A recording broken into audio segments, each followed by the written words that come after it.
Hey, I'm Dr. Namrata. I talk about leading an authentic life with kindness, respect, and courage. Today, I wanted to talk about something I practice often, and I came up with this term and this method that I often use, which is the balanced opposites method. The balanced opposites method is a way to zoom out and observe the world from a vastly superficial, almost observatory manner. You're so zoomed out that you're allowing yourself the space to generalize things and put them in certain baskets so that you can make sense of the world.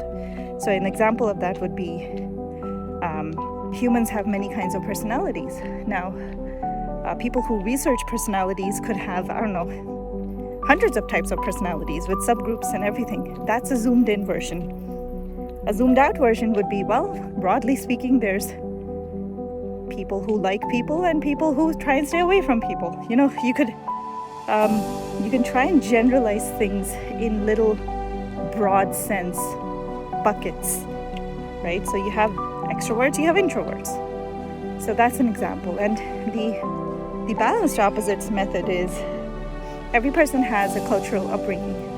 So, for example, on the path of leading authentically, you're trying to become a more authentic version of yourself. That's the goal, right? In order to do that, you're going to try and experiment with things that you haven't done before to see whether this is making you feel good about yourself. Is this who you are? Or is it not? And in order to do that, you have to try out different kinds of things when you're in that process. So if you're brought up in a culture where,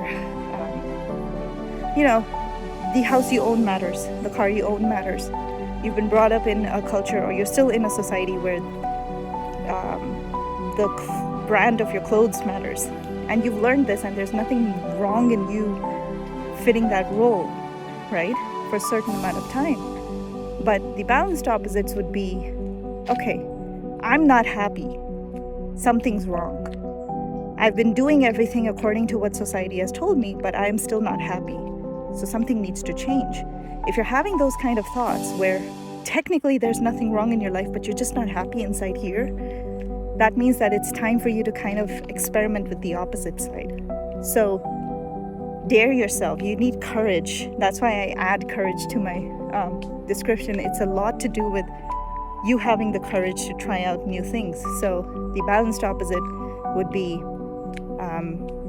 try and sell something. Try and sell your branded car. Try and see if you want to buy a car that makes more sense for you and your family or your situation. Be modest. You don't need that super expensive thing. You're actually daring yourself to do the opposite. And by daring yourself to do the opposite, you're creating a space of self-growth.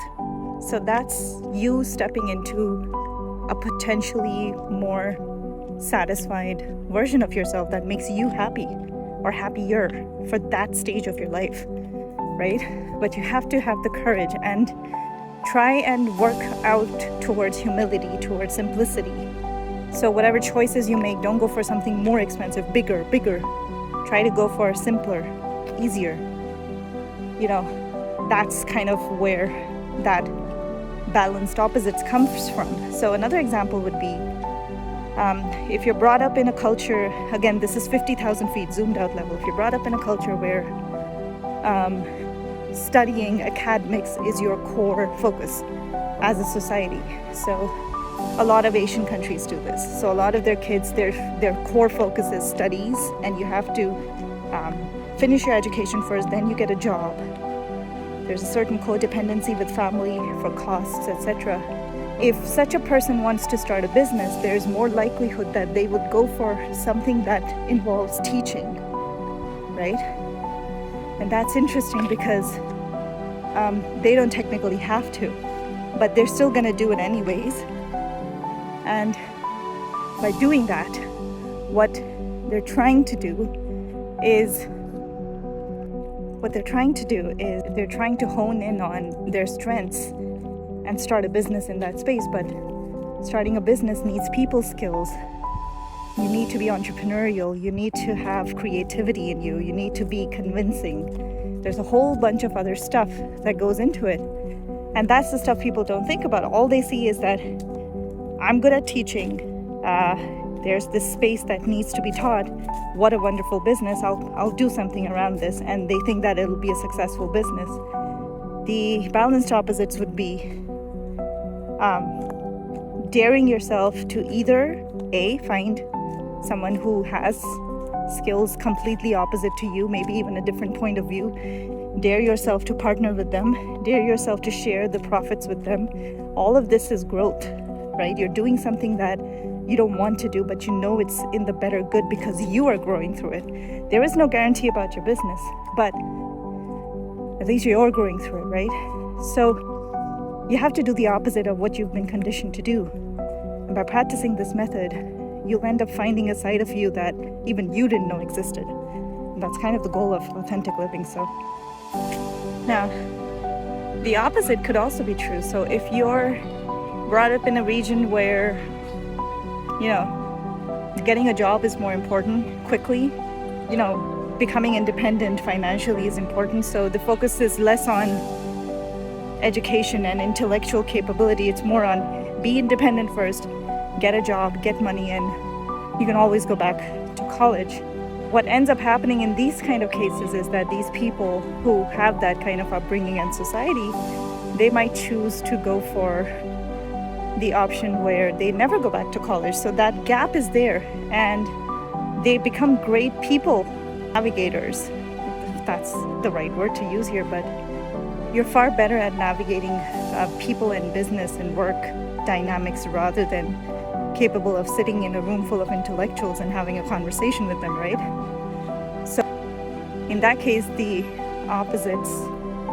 balanced opposites would be that you go back, either you go back to university or you start taking out time on weekends to make yourself intellectually capable as well, and not just financially independent. So there's a balance. You still have your core personality. So keep growing your core personality, but if you have to open alternate careers, go for a balanced opposite approach and see what works for you. And make sure that you never hit that point of like, I don't know what to do with my life anymore. I'm in a midlife crisis. Don't reach that space. Think about it now. And if you've been through it, correct it. I'm sure you can.